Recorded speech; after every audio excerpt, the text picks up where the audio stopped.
Welcome, everybody.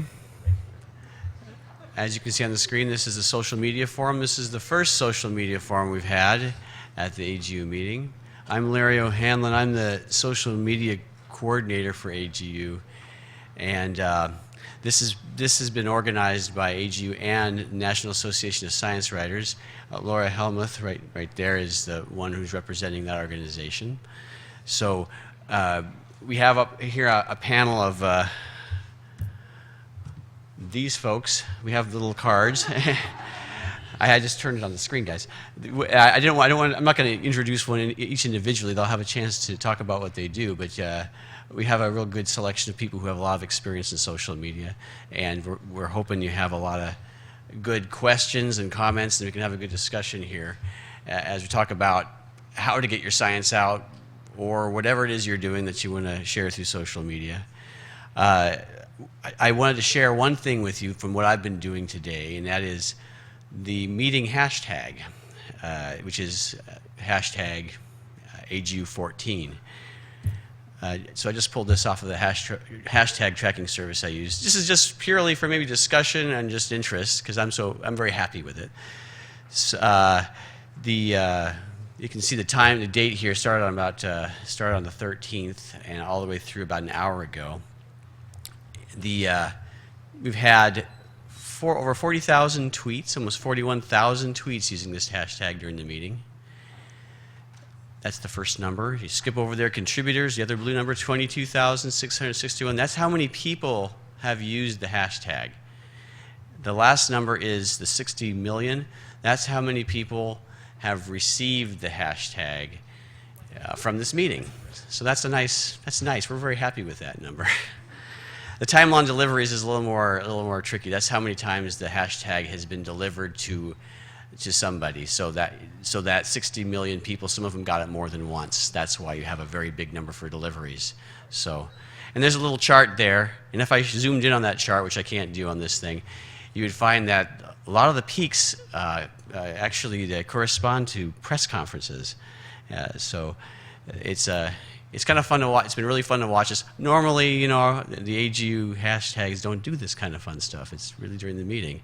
So I just wanted to share that with you because it's the meeting hashtag. We're talking about social media. And there you go. Okay, let's see.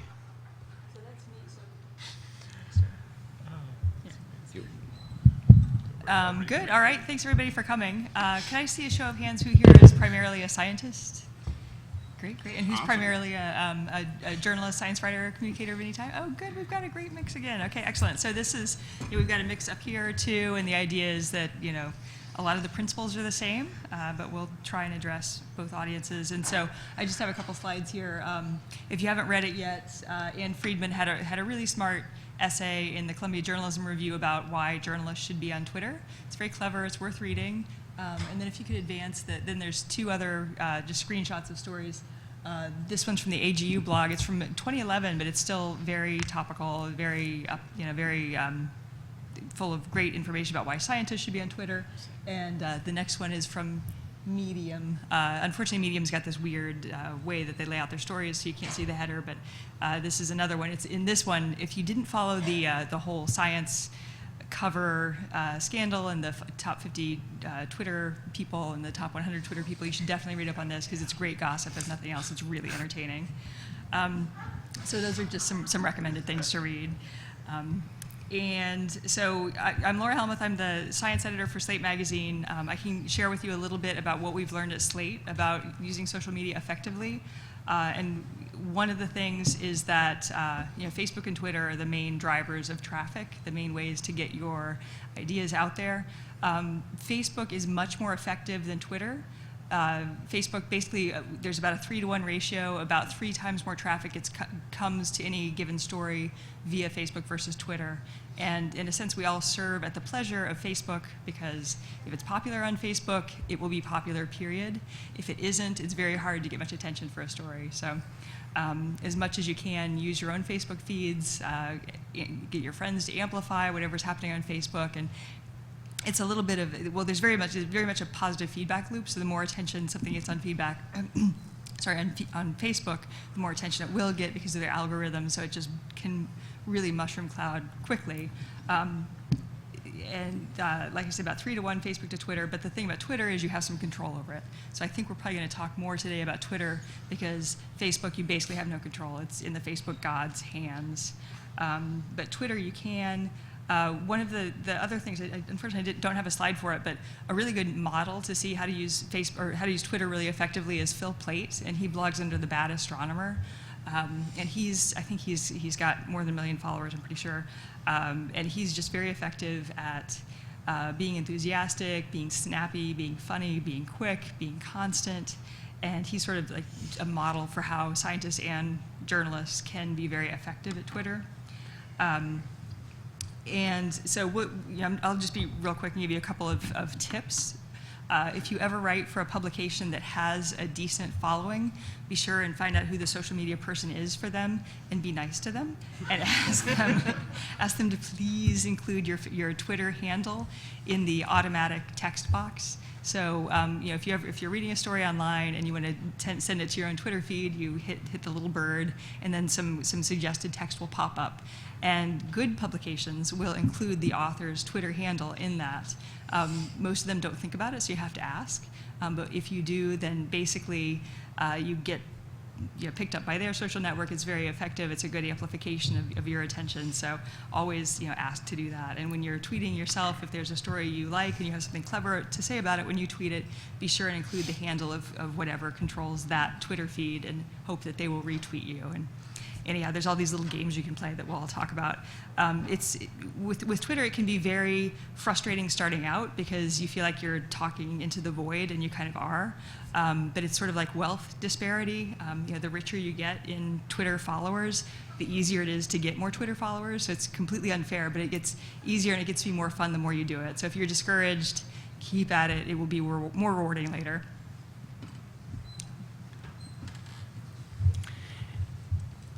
Any other insights into Twitter regarding outlets? I know we got people who do that kind of thing here.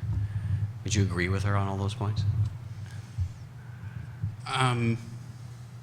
Yes, on most of it. Mashable has 4.8 million Twitter followers, which is kind of crazy. And we have a whole team of many people who handle that, and a separate team of people who handle Facebook. I think our traffic statistics do reflect a similar dynamic. I don't know about the percentages, but reflect a continued outsized influence on Facebook traffic versus Twitter. But they kick in at different times, so that immediately when a story goes out, the Twitter referrals will be high. And then a lot of our long form stories at Mashable and other things will suddenly find an audience on Facebook days later, weeks later, sometimes months later. We have no idea where the traffic is coming from, and somebody's frantically searching. And Reddit is also pretty significant for us, but we also do a lot of reporting on Reddit itself. And the biggest meta thing was that we did a 6,000 word story on the history of Reddit, and it was the #1 story on Dig. So yeah, that was pretty cool. But personally, Twitter is extremely valuable as a journalist for picking up on breaking news, but as a science reporter, for finding sources, finding studies that you should be paying attention to. For me, I report a lot on extreme weather, and I do not have time to look at every computer model for every location around the world, but Mashable is a global newsroom, so I need to be up on whether or not a major storm is going to hit Japan, what's going on in India, all sorts of stuff.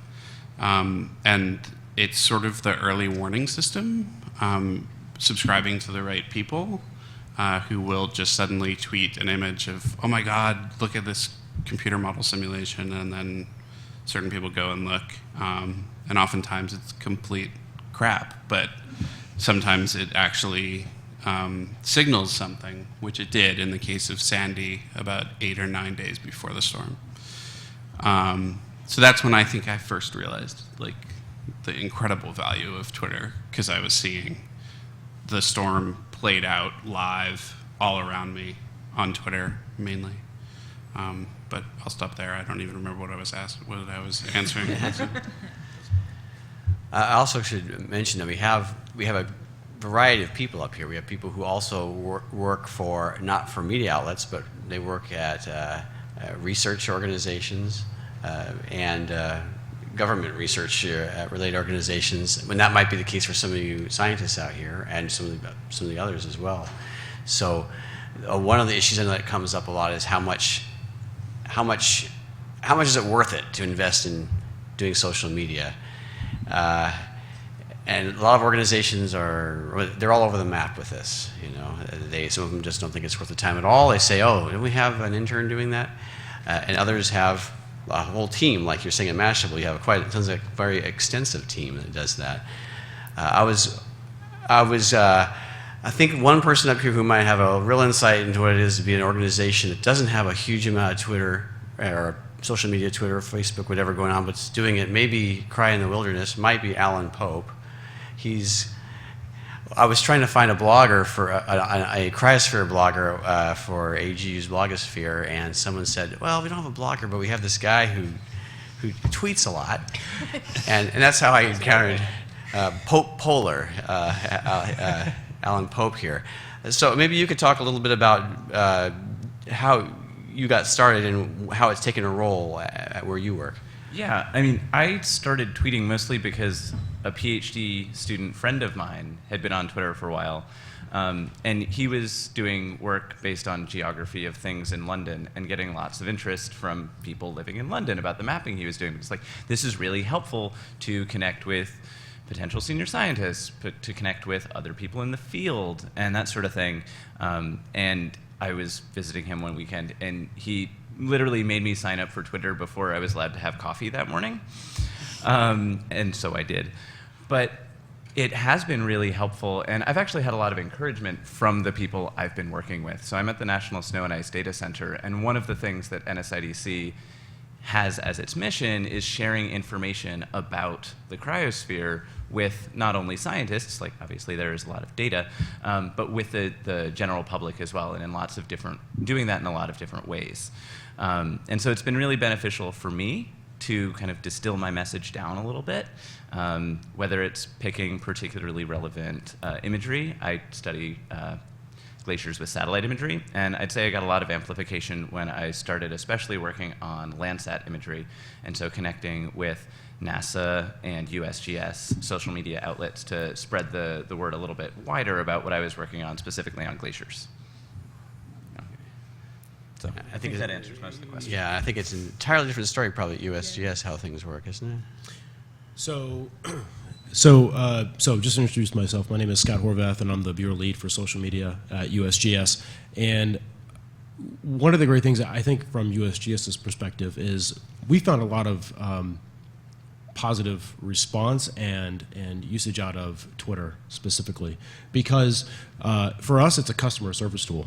We have, and we actually have a large team that manages our main Twitter account. So on any given day, there's a different person that is tweeting, that's responding to you. And we have to do that because we have such a large presence, but also we have a variety of people that help to, that are knowledgeable about the science that we do at USGS. So we have geologists, we have biologists that are manning the Twitter accounts.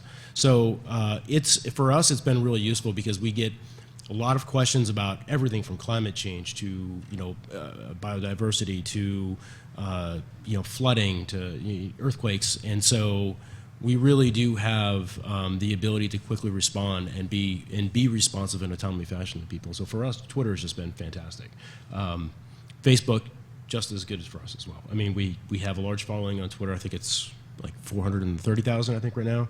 Facebook is, I haven't looked at the latest numbers, but it's pretty high. So I mean, we've done pretty good with being able to be responsive, and people, they keep coming back to us and they keep asking questions, and we're eager to respond. So how long has that been? I mean, have you had that kind of structure? So really, for Twitter, it's funny. When we first started out, we had 3 of us that were manning the Twitter account, and the 3 of us that were manning the Twitter account were not scientists at all.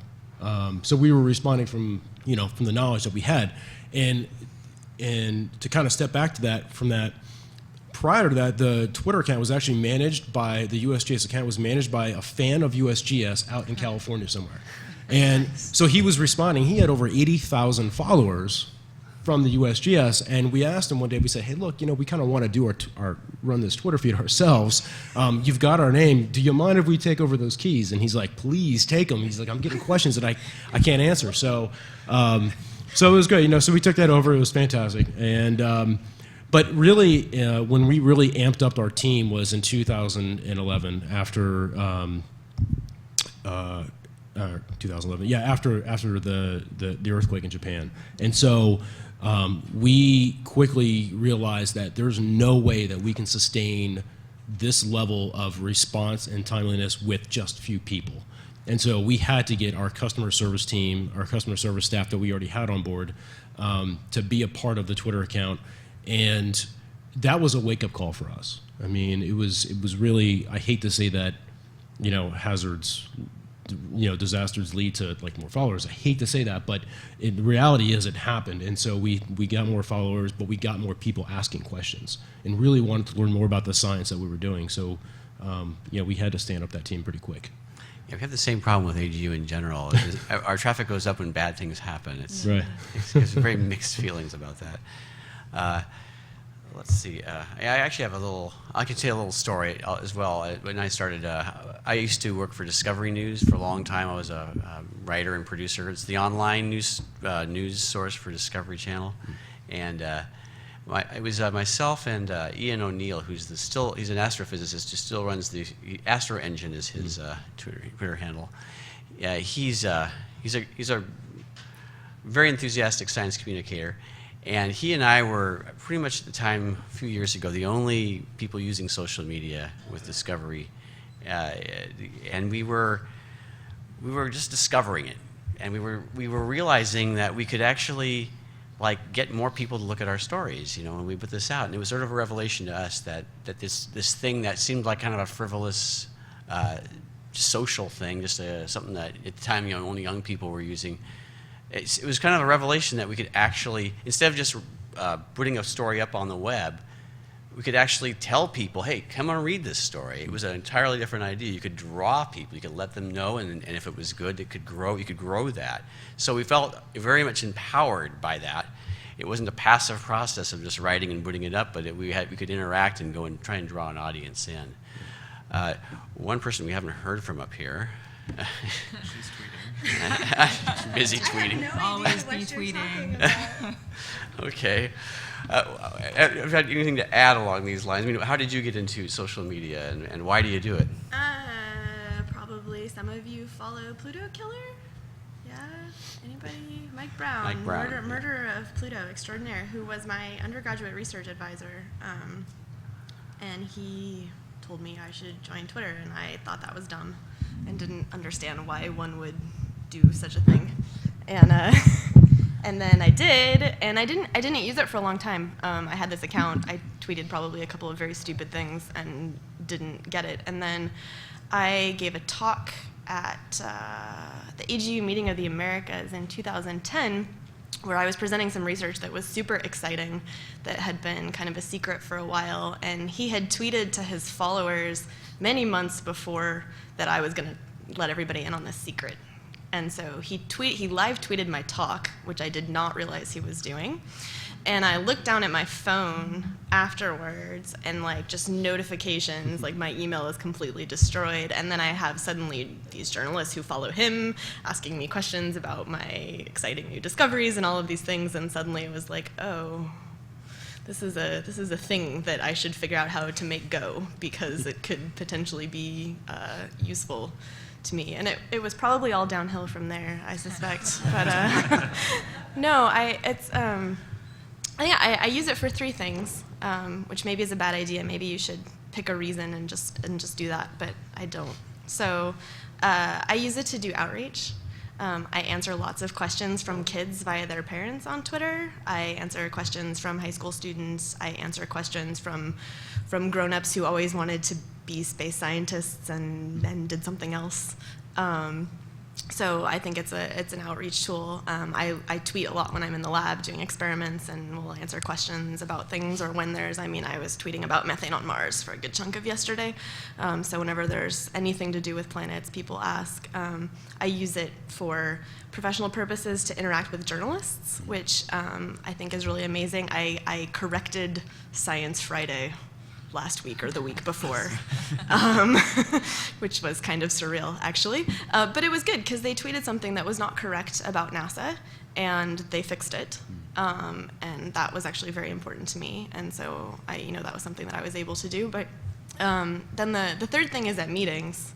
I don't know about you guys, but if you wander into that AGU hashtag every once in a while, I kind of just want to run away screaming. But there are a million different things going on here, and you can't be in 10 places at once. But your 10 best friends on Twitter can be in those 10 places. And so I feel like I get much more out of meetings now because I know where interesting things are that I may have missed, papers that I might need to look up, people I need to track down. And then when you're not at a meeting, I asked a question at the Lunar and Planetary Science Conference 2 years ago via Twitter. I was not at the meeting. Someone was tweeting a talk. I was like, hey, can you go ask them this real quick? And they did. This is cool. I can do this. So there's lots of reasons why it's been really useful to me. Some of them are more concrete than others. I guess the fourth reason actually is that so I'm a brand new baby assistant professor at Johns Hopkins for 3 months. And there are, I think, maybe 4 of us that are newish female assistant professors in the physical sciences at the entire university. I don't have much of a support network there, but on Twitter, I have a huge support network of amazing young female scientists across all fields. And so, in that sense, you can build your network from the entire planet and find the people that you need to support you in the things that you're trying to do to be successful. When you don't necessarily have access to those people that you can see, physically every day. And so that's another thing that I think has been really useful to me.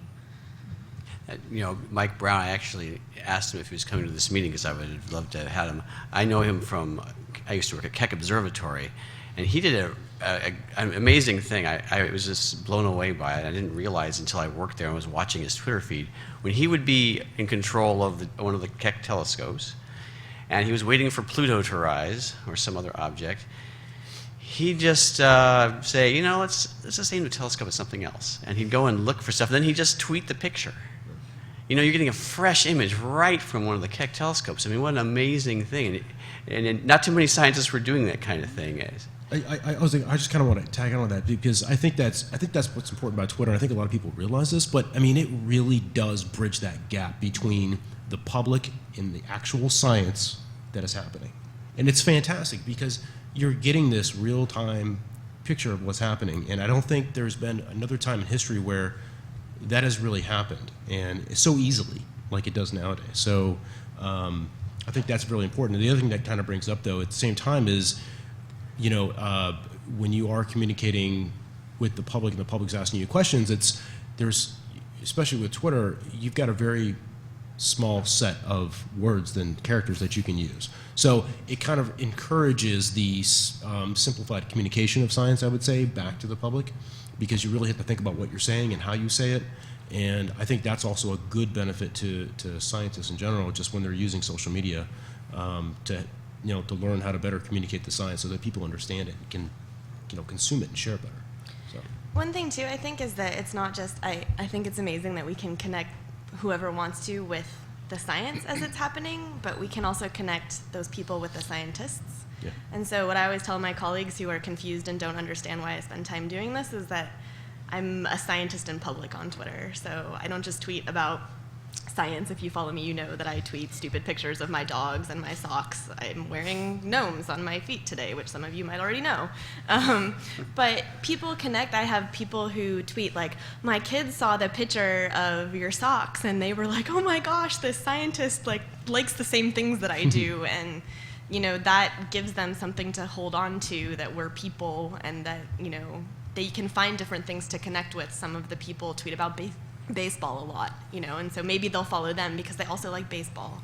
And so it gives them some other thing to hold on to besides just the science. And I think that's one of the things I think that's really different about, especially Twitter, in terms of connecting the public with science. Another thing that you mentioned that came up yesterday at our bloggers forum was that support network idea. We had a couple of folks up here.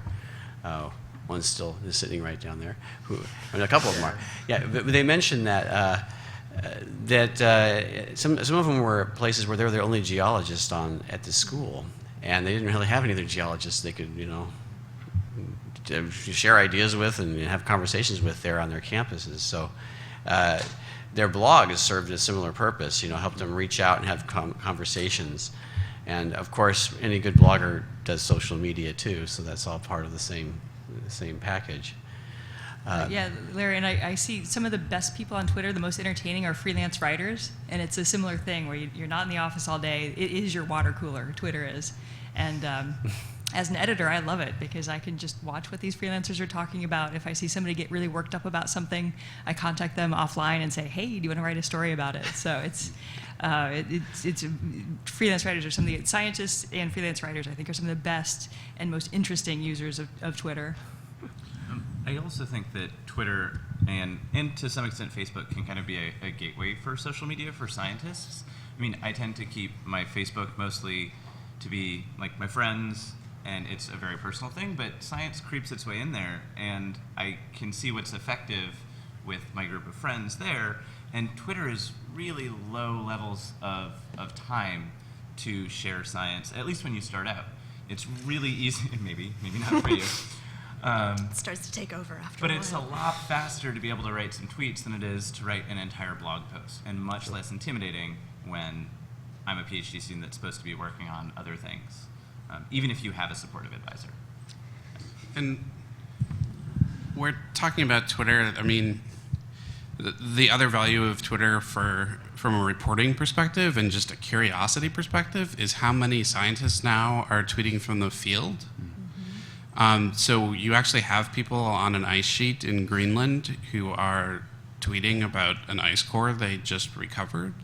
I can't get Wi-Fi in half the places in this building, but good for them. And there's other social media networks that are also really good for science. If any of you are on Instagram and are not following specific national parks and the Department of Interior's feed, and I think I follow USGS on there too. You should. It's just gorgeous imagery, and USGS does a lot of quick tales of, here's a scientist in this picture doing this, and here's some background about them and what they do every day. And you're sort of captured by the image, and then you learn more about what they do. And half the time, I've been reporting on this stuff for a long time, and half the time I never knew, that a sub-agency or bureau or whatever existed that does a certain thing that's really vital. There's other things too, and I think Facebook and Twitter are the gateway to these other things for many scientists. But I wonder, the barrier to entry for Twitter, I think for many scientists might be fear of getting into these horrible arguments or dealing with harassment, especially for people who are tweeting about climate. And you kind of just have to put that aside and realize that the value that comes out of this is so much greater and can be so much greater than that one day when you get into an argument with somebody and then you start telling people at work about this Twitter argument that has you and just realize that this is 140 characters and whatever. It's like a comment below an article that you can either engage with or ignore. In the case of a climate story, pretty much ignore. But what I like looking at how many followers they got, and it's they only got a few followers. Well, exactly. I mean, if they have 40 followers, then I'm okay, I'm not going to argue with them. Right. If they've got 300,000, I'm like, all right, this is a big deal. I need to be careful here. But I think that might be a barrier to entry for people, and I don't think it should be. One thing that's been really interesting to me, though, in terms of trying to figure out like why scientists joined Twitter, I don't know if anybody was following or has been following the Rosetta mission, but the day that Philae landed, we were actually at a planetary science conference at the Division for Planetary Sciences of the American Astronomical Society, and it became very apparent that those of us who were on Twitter, which is a number of us, knew more about what was going on than everyone else. And I kept having people go up to me, how do you know that? How do you know that? And I'm like, Twitter. And one by one, I start seeing I'm getting follows from people who are planetary scientists. And I suspect probably 20 or 30 planetary scientists of the 800 people who were at that meeting joined Twitter that day because they realized that information in their own field was getting propagated on Twitter and only on Twitter at the time. And they were missing out on this information because they weren't there. And that was really interesting to watch. I wanted to make sure people know if you have questions or comments or anything you wanted to add to any of this, please raise your hand. And we got Dan Satterfield right here. I don't know if we have a mic. Television, and I'm belong to the AGU. And a lot of TV stations now are spending a lot of time trying to figure out how to get around the Facebook algorithm. I'm wondering if you all do that. I can tell you quickly that I found, you can test this out for yourself, that if you want to get a lot of reach on Facebook, do not put an image. Just put text. Test it for yourself. You see the text gets far more than the image. On Twitter, I tend to put pictures. Facebook, I tend to put just the text these days. Can you spend any time looking and trying to get around that algorithm? It's very frustrating for your audience. Did you all hear his question or his statement? He was saying that he's found that putting just text on Facebook works better than putting a picture, and putting a picture on Twitter works better than just text. So anyone their opinions on that? Yeah, I'm really sorry, but our social media people said the exact opposite. I did too 6 months ago, but they changed. Oh, interesting. Okay, well, it was about 6 months ago that we had a talk about that. So we Slate magazine, we still have an automatic image that goes with every Facebook, but not with every tweet. You have to do something extra to make the image show up on Twitter. So I don't know what our data have shown since then. I guess the thing is you have to always keep experimenting, and Facebook is constantly tweaking its algorithm, so which is maddening because once you feel like you've got it, then they change it all again. The problem with, as you know, Dan, the problem with Facebook for meteorologists and for anybody who's trying to get out potentially life-saving information is you have no idea when that's going to show up in their Facebook feed, and it could be a week later, and suddenly this idea about a snowstorm goes viral, and the snowstorm was either last week or non-existent in a computer model. So I've seen Jason at Capital Weather Gang and others just basically say, you know what, we're sort of abandoning Facebook for certain communications because of the way their algorithm has changed. And relying more on Twitter for early warning information. But the problem is there's certain media organizations that kind of exist off of Facebook's algorithm. And whenever Facebook changes it, you see a reordering of web traffic. I mean, the best known case is Upworthy. BuzzFeed's a little more dependent on Facebook than some others. We're right up there too, and we're constantly paying attention to it.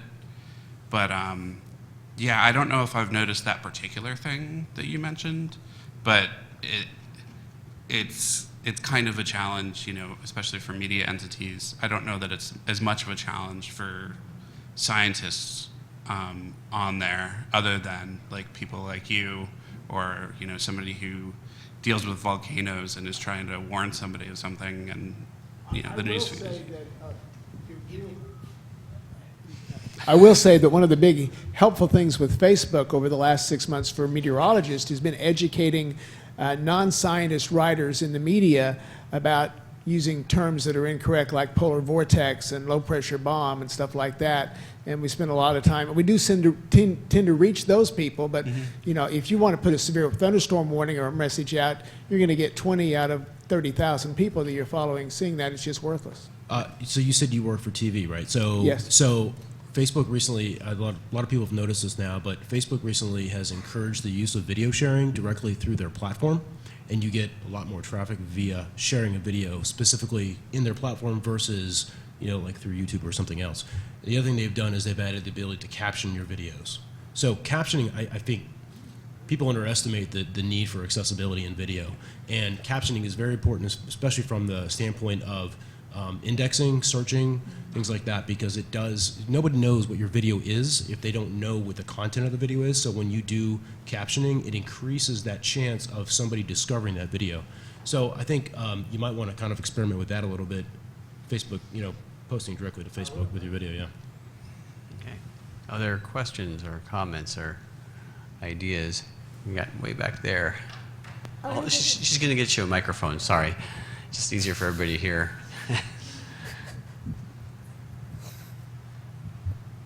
Hi, my name's Liz McDonald. I was wondering if the scientists and the journalists could talk about how scientists can build up their profile on social media like Twitter, because you're in maybe an obscure area and you don't already know people who know a lot of people on Twitter, and so then you're just tweeting to not a big crowd. Yeah, I particularly like the non-institutional guys to, or the institutional non-media people to talk about that, since they probably have the hardest time on that. Well, I think what Sarah was saying before about finding like someone that you happen to be friends with that does have a Twitter presence already, and whether that's an agency that you're working with or your advisor, sharing it on is really, really helpful. Having a personality, like you were saying before, if you're just sharing links that they're getting from other feeds, you're not going to be gaining a following either. You have to be creating your own content and commenting on it somehow. And I'd say really engaging with the community. So not just pushing things, making sure you're either commenting on what other people are saying, retweeting, and answering when people ask you questions. At least those are the things that have been helpful for me. Yeah, I think all those things are probably what I would advise. I mean, if you're, what kind of science do you do? Sorry. Okay, so I mean, I think anytime you're doing anything cool, even, I mean, you would be surprised what people think is cool, by the way. It never ceases to amaze me, the things that people think are cool. Pictures, tweeting pictures, this is what I'm doing. People will catch on when things start to get retweeted that are cool science in real time. You'll get a lot of followers that way, but I think a lot of communities have a network on Twitter, and getting tapped into that will help. And the easiest way to do that is just figure out who kind of some of the core people are and start tweeting at them. Hi, I know you, I'm part of this, and you know, as you do that, then the whole community will lift you up into that and raise your visibility. I mean, I have like 7,000 followers, so I don't know that I'm even that good at giving advice about this, but yeah, I mean, I think that's probably the best. You just have to do it, is the thing, and you're gonna feel stupid for a long time because you're talking to nobody. But eventually there will be, and they might just be bots at first, but it'll make you feel better a little. I'd say that finding community hashtags is also really helpful in joining the community. I think meetings probably were one of the biggest things for me at first. That may have been because when I first started tweeting at meetings, there were very few of us. And so, you know, if you were following the meeting hashtag, which someone made up because meetings didn't used to tell you what the hashtag was, you know, there would be 3 of us at the entire meeting. And so at the beginning, that was, I think, what really helped me. But even now, I mean, the AGU hashtag has tons of people tweeting, but if you scroll through it, you get a sense pretty quickly of what kinds of information is useful to you. And so I think that'll help a lot, at least reaching your community. In terms of the public, that's a different thing a little bit. Although people love when I tweet meetings, which really weirds me out. But, you know, whatever makes people happy. There's a lot of people who wanted to go to a meeting and couldn't, and are actually following the meeting through live tweeting of session. Yeah, that's a And- big part of this. Yeah. This current meeting is a lot of people doing that, yeah. Yeah, and there's no shame in asking somebody with a bigger Twitter following to retweet something or engaging them in conversation. You know, it may feel a little weird at times, but it tends to be the case that the people who have the biggest Twitter followings are the most social on Twitter, and so they're like, oh, a new person to talk to, and they're, you know, talk to Ed Yong. He's he'll retweet anything, any time of day. The man never sleeps. I'm So not going to tweet that. I just. yeah, tell him. We have another question. Yeah, I have a question over here. Oh, Hi. okay. Sorry. So I'm a graduate student, and this is actually the first conference that I'm tweeting, and it's been a lot of fun. But I was wondering from a science outreach perspective, kind of how you guys have been talking about retweeting and followers, but what valuable metrics are for kind of digging into whether your tweeting efforts are valuable in an outreach context. So I'll just say that one of the great things about recently about Twitter is they've added is the ability to have analytics for all accounts. So if you go to like analytics.twitter.com, you can get your personal analytics for how your tweets are happening, and you really do have to pay attention to it. They give you so much information. One of the things from a USGS perspective is that we've really been able to see the percentage of impressions on individual tweets, and then how many times they've been retweeted, you know, where are they clicking within the tweet itself. And that's really been an eye-opener for us because you get to see how a specific tweet has performed.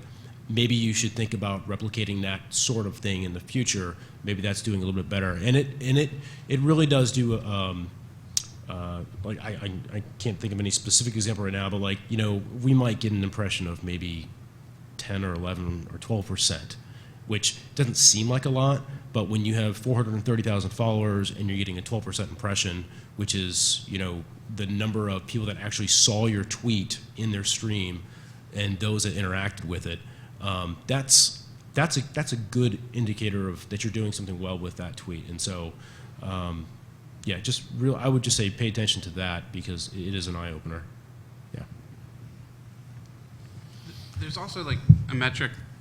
Go ahead. There's metrics and analytics, but being a journalist in a scientific field, I still am led a little bit more by the emotional side.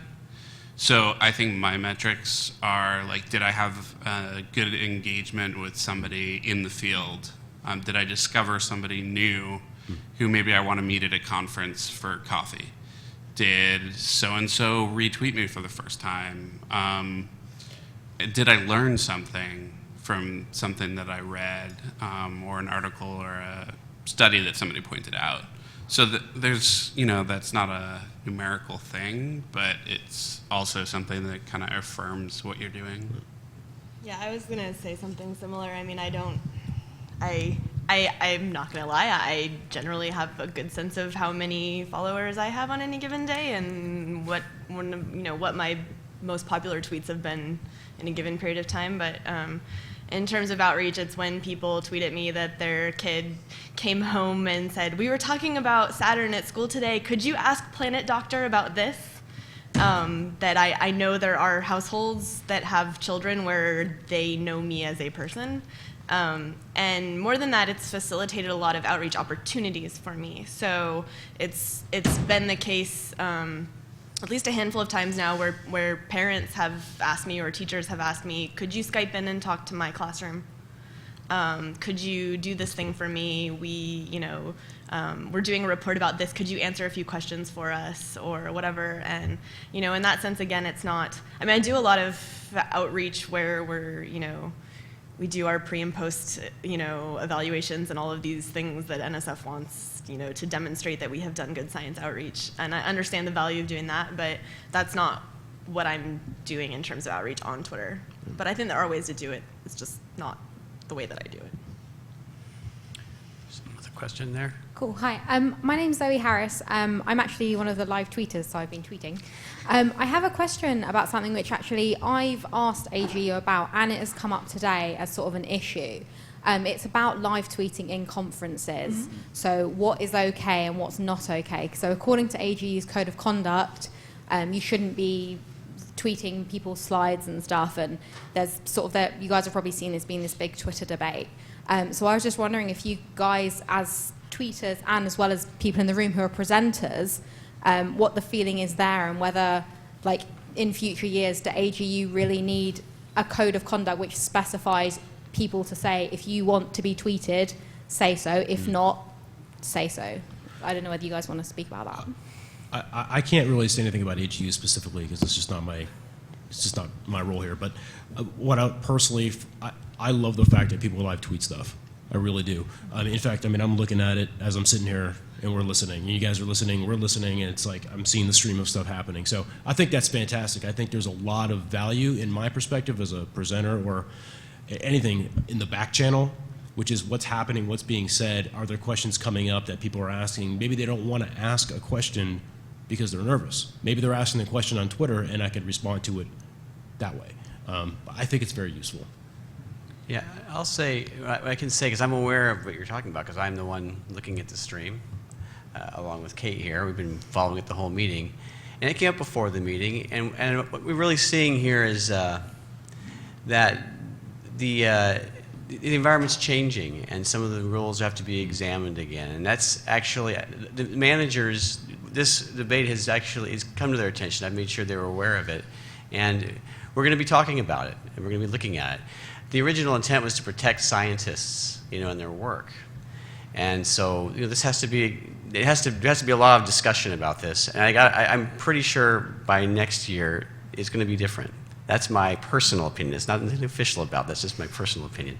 So, but I think it's great that the debate has happened again, and it just reinforces the need to examine this again and see how we can change it and make it more up to date with the kind of ways people are interacting now. So that's about all I can say on that. I just would like to add a couple of things, which I think like the first rule maybe of doing social media as a scientist is if you're not sure if it's a good idea to tweet it, then don't. Which I need to follow also. If you're a scientist sitting in the session and it's your field, you're going to have a sense of whether or not something is ready for public consumption, and just be cognizant of it. Try to be respectful of whether or not this is stuff that's already been published or not, whether or not this is stuff where the person kind of starts out, this is preliminary, we're not sure. You're part of this field, you understand what those kinds of words mean. I absolutely do not tweet pictures of slides that have data or conclusions unless I'm sure that the person is okay with it. And I think that a lot of meetings have rules about taking pictures in the first place, which I think we all see violated all the time. And then at least in the smaller meetings and the planetary science meetings, there's enough of us now that I get a look sometimes when someone gets up to give a talk that says, please don't tweet this. And yeah, okay. If you tell me not to tweet it, I absolutely will not. And I think we have to be respectful of each other in that kind of condition. And one of the things I've also done, because this came up a little while ago, and pretty much identical, issue.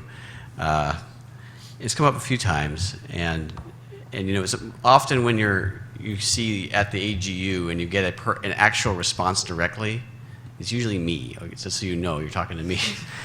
And sometimes you'll get a response from my other handle if I can't speak if in any AGU capacity, if I'm just going to try and give you some background information. But I've put this out, and you may have seen it other times, that at the moment there really is there's that code of conduct, but there really isn't a policy about tweeting. And so where does that leave us? It leaves us in a situation where you have to, it's kind of the onus is on the presenters and the session leaders and stuff. People have to lay some ground rules down about, I know it's hard to do, but everybody in this meeting also has to realize it's a different environment, and there are people in there who are going to tweet. And if you really want to protect your work, it may come down to where you have to, just as you're starting, say, yes, you can tweet this, and go for it, or no. You have to lay some ground rules down. It may come to something like that. I don't know what the solution is, but since there is no clear policy, that seems like the default position. I would say that at least within cryosphere sessions, there aren't that many people tweeting them. There are maybe a dozen people. But it comes down to more, why are you tweeting the session to begin with? Are you informing other scientists? Are you informing the public? If so, why are you tweeting what you're tweeting? Like, are you putting up a summary? That's great. If you're taking a picture of a slide and you know that it's going to get iterated, or they're like, well, we're still not sure about this other thing that we need to fix, then exactly what you were saying, you know better than to do it beforehand.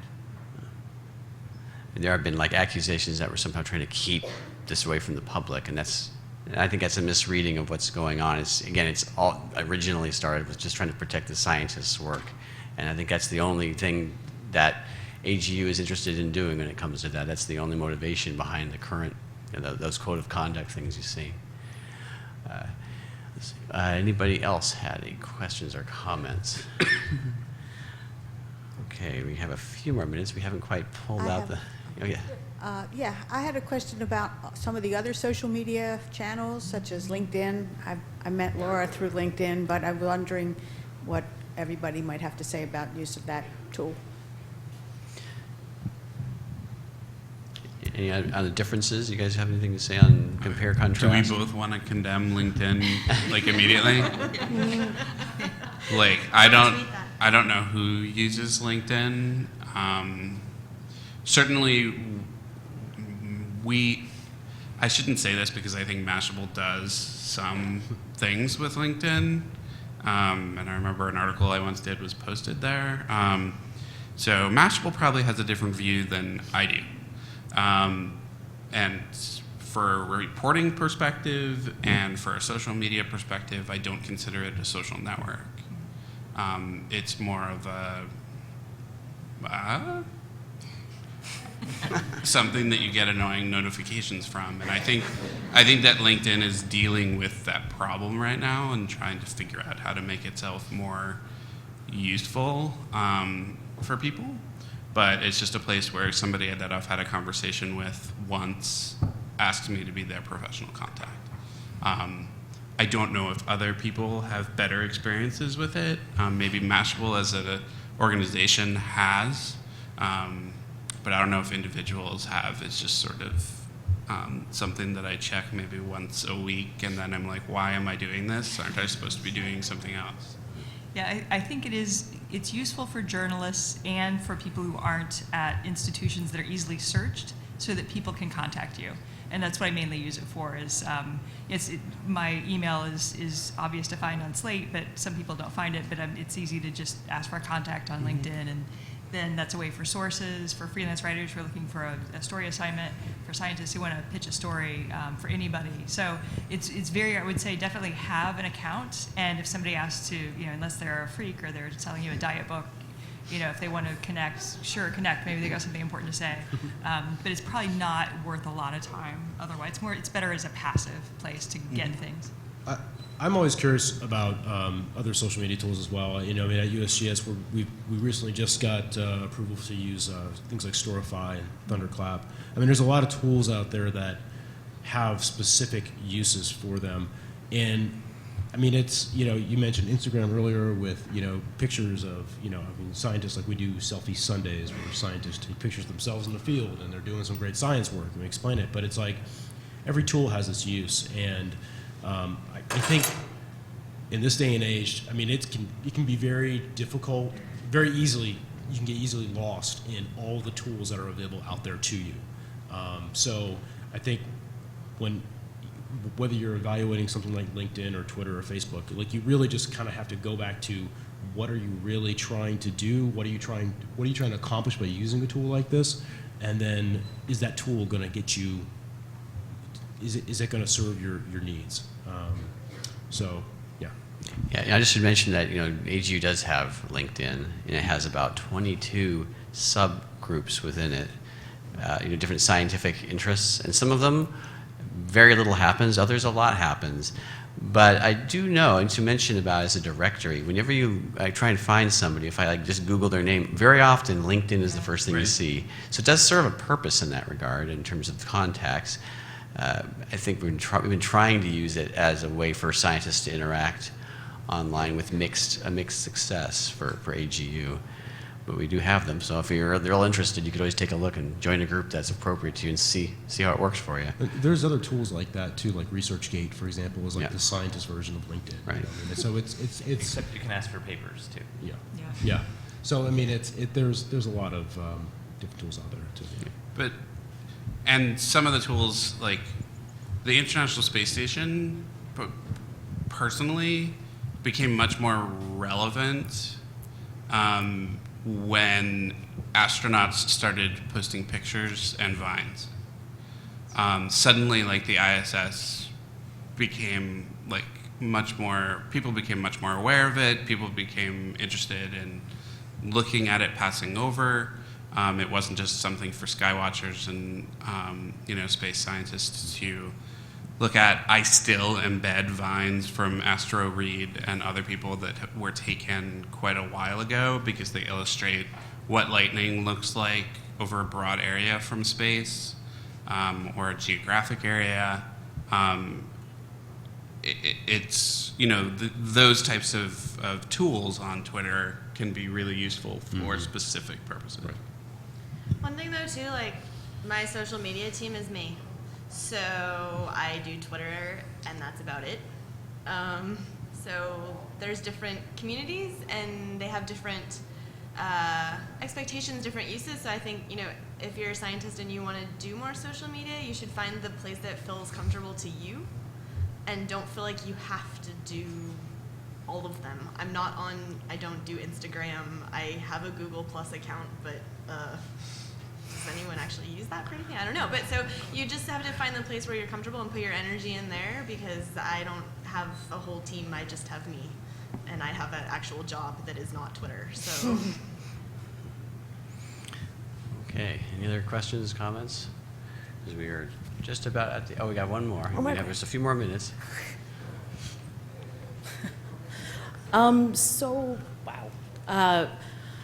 What about tweeting about your own research? Do you ever, where do you draw the line between tweeting about your research and not tweeting about your research, keeping it within your research group for some time?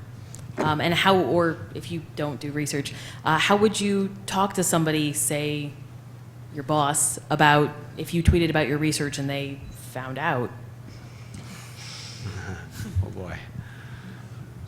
I'll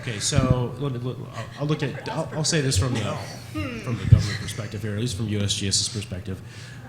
We have a and I think Jessica Ball actually said this yesterday too, but we have a very simple policy when it comes to our scientists, our employees in general, tweeting about what they're doing. It's pretty open. It's really about using some common sense and only sharing that stuff that you know is already public or that it's meant for the public. And so we really like to tell people, look, if you're going to do something like this, at least let them know, let your supervisor know that you're going to be tweeting about it. Just give them a heads up. But there's really nothing restricting, that can be, I'm sure that could, whatever, but it's like just, it's, if you look at our policy for sharing things via social media, it's relatively open. I mean, it's just, don't share stuff that isn't public already, So to be fair, I had to teach my advisor how to look for things on Twitter, so I know he's not looking over my shoulder. But I actually find it more interesting to tweet about process than results. Like when I publish something or when I'm ready to present it at a meeting, I'll put up a slide or I'll put up a really cool image. But I actually get better response when I'm like, this is what I'm working on, or like, here's a screenshot of the image I just downloaded. And it's more about process, and that the conclusions I'm presenting are usually actual science write-ups in some other publication that can actually get a bit more into the complexities of whatever results it is, because they have more than 140 characters. Yeah, I guess it never occurred to me to ask for permission from anyone that I work for to tweet. I don't think any of them knew what Twitter was, so probably it would have been okay. But although I will tell you, I recently found out that one of my letter writers mentioned my social media presence, and none of my letter writers follow me on Twitter as far as I know, so that's fascinating. But I tweet lots of pictures from the lab while I'm running experiments. That's an outreach thing, and so there's not enough information in any of those tweets that anyone could, like, for example, scoop me or do something like that. If I get to the point where I have something that's publishable or a talk and I want either the journalists in my network or the people in my field in my network to know my results, then I'll share them at that point, but at that point they're already ready for that audience. But when I'm tweeting about my day-to-day stuff more for the public, there's not enough information in there, I think, to get me into any trouble one way or another, I hope. But I think it's, again, mostly common sense. I mean, and I think one thing that's important is that, you know, you're gonna make mistakes. You're gonna tweet things you wish you hadn't tweeted, probably more than once, maybe many more than once. But, you know, there's varying degrees of consequences to that, and so, you know, again, trying to use common sense most of the time will get you very far on Twitter as in life, I think. And that's where personality is important. It's okay to say you messed up, right? You're a human, and you've shown that through your tweets. It's just humanizing science even more, right? All right. Well, we're just past 6 o'clock, so I don't want to I know people have other things they have to get to. So, but we have one little final pitch from National Association of Science Fairs. Those who are writers in here or journalists, please join. It's a great organization. I'm a member myself. And we have coasters in the back with more information about NASW. Take all the coasters you like. Okay. Thanks for coming. Thank you.